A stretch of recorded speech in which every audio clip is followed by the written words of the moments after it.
Hey everybody, how's it going? Welcome once again to NoDQ&A video right here on NoDQ.com and the YouTube channel.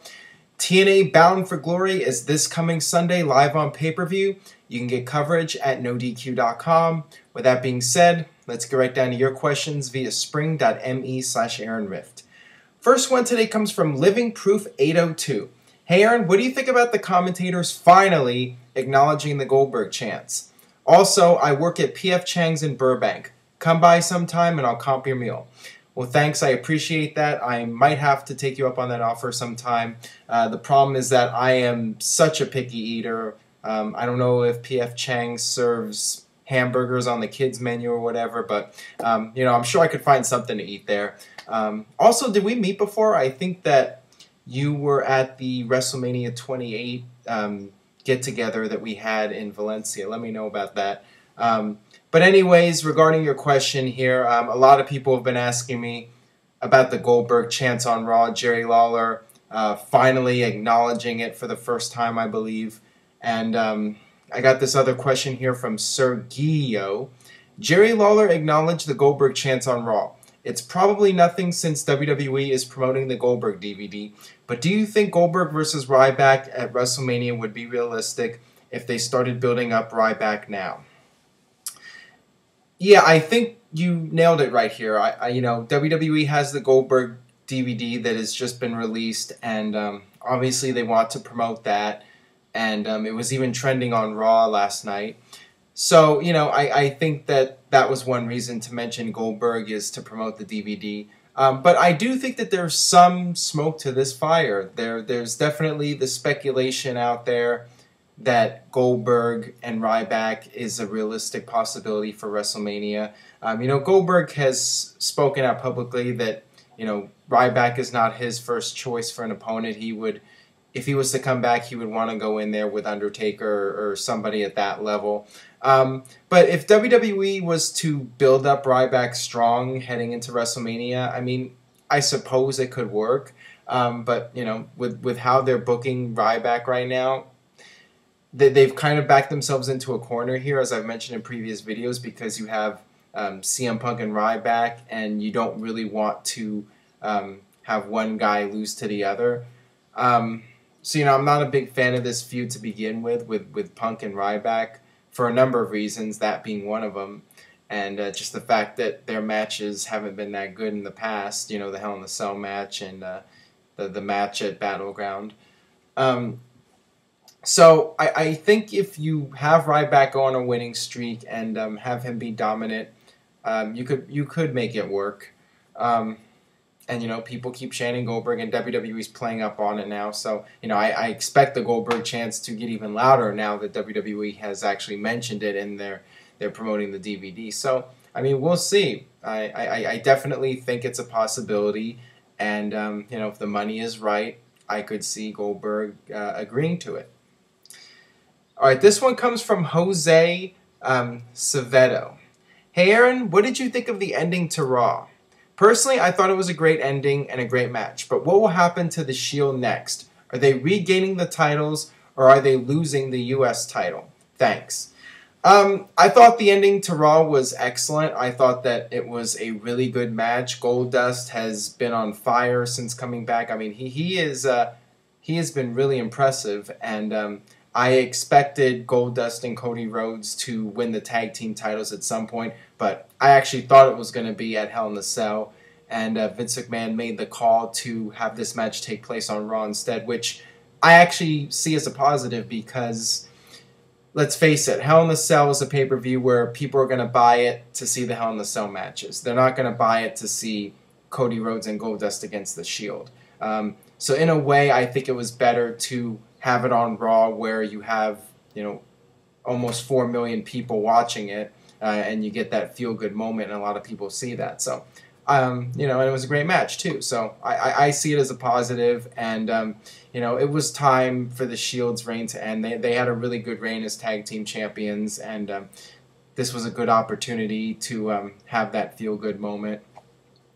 As far as what happens to the Shield now, I think it's definitely opening the door for Dean Ambrose to lose the U.S. title now, because they had the whole gimmick where all three members were champions, and you know, maybe this will lead to the breakup. I mean, I really feel that it's getting time to split up the Shield, and you know, it's been going on for a year now, and you know, they've had a tremendous run, but I think it's time to move on and see what each guy can do on their own. But I mean, it'll be sad to see the Shield end, because you know, they've had some of the best matches on WWE television this year.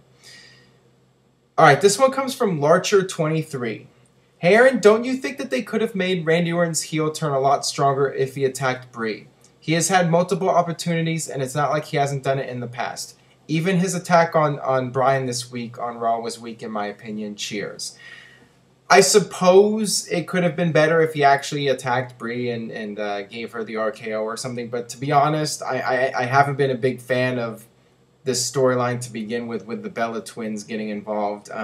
Just for the fact that their acting has been atrocious, in my opinion. You know, this segment on Raw where you had the Bella twins backstage and Randy Orton jumped Daniel Bryan. I thought it was weak, mostly because the Bella twins were just so unconvincing and so over the top with their acting. I mean, I felt that Dixie Carter's acting on Impact was better. So, I mean, that should tell you something right there. So, I mean, if it was my call, I would, you know, I know why they're doing it, because of the whole Total Divas thing, and they're trying to take real life and put it into storyline, and usually that works well. But, I mean, the Bella twins just don't bring a lot to the table, in my opinion. And I think that they hurt the storyline more than help it. All right, this one comes from FlyByNight2112. Hey Aaron, long-time viewer on YouTube, first time asking. What do you think are some of the most devastating finishers in wrestling history? I am personally a fan of P.D. Williams' Canadian Destroyer. You know, people love the Canadian Destroyer, and I mean, it looks really cool. The problem is that, you know, it doesn't look all that realistic. You know, the other guy has to basically, you know, be part of the move, flip himself around to make it work. So, I mean, it's hard to take seriously. I mean, it looks awesome.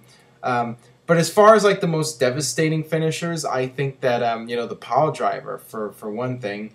The pile driver looks like it would hurt somebody. You know, the neck is so sensitive. So to do a move where you're compressing the guy's neck, I mean, you know, that right there, it's hard to watch at times. And, of course, you've had real injuries from the pile driver, most notably Steve Austin getting the pile driver from Owen Hart.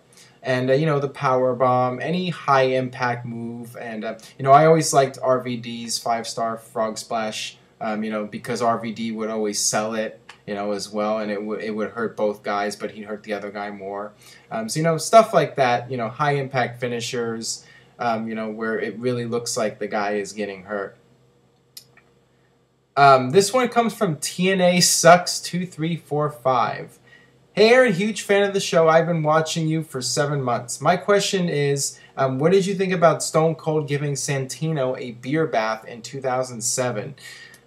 I was actually there for that. It was at Staples Center, and I was really entertained by it. I mean, that was when Santino was at his peak as a character, when he was a heel, and you know, that was when I thought Santino was a great character, and you know, it was Stone Cold, you know, reliving the past, but it was still fun to watch. And, you know, the way Santino sold the stunner, and, you know, he was just tremendous in that segment. He was really entertaining. All right, this one comes from Jacob Punkington. Not sure if you've seen this, but the UK tour advertisement says, see Daniel Bryan take on Randy Orton for the WWE title.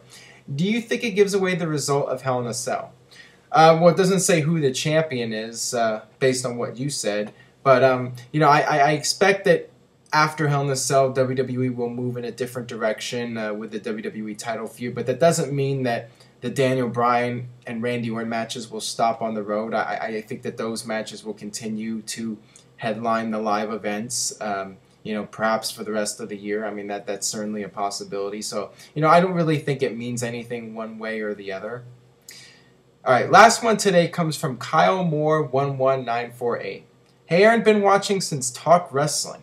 NoDQ is my go-to site, and I was wondering, why has WWE never had a TV title, and should they have one? Well, the easy answer here is that the TV title is something associated with WCW, and WWE tends not to copy gimmicks that WCW created. And also, they just have so many other titles. You know, they did have the U.S. title brought into WWE, and you had a lot of different championships, the cruiserweight titles. I mean, they did bring in titles that were created in WCW. You know, I just think that the TV title wasn't high enough priority. I mean, the U.S. title had a lot of prestige at one point, so you know one could understand WWE bringing in that title, and the cruiserweight title was a big part of WCW, and also WWE had the light heavyweight title, so you know it made sense to bring in those titles. You know, the TV title didn't have quite as much prestige to it. All right, that'll do it for this edition of No DQ&A video. Thanks as always for watching. Subscribe, youtube.com/NoDQ&AV. Share this video on Facebook and Twitter, and I will see you guys next time for more No DQ&A video.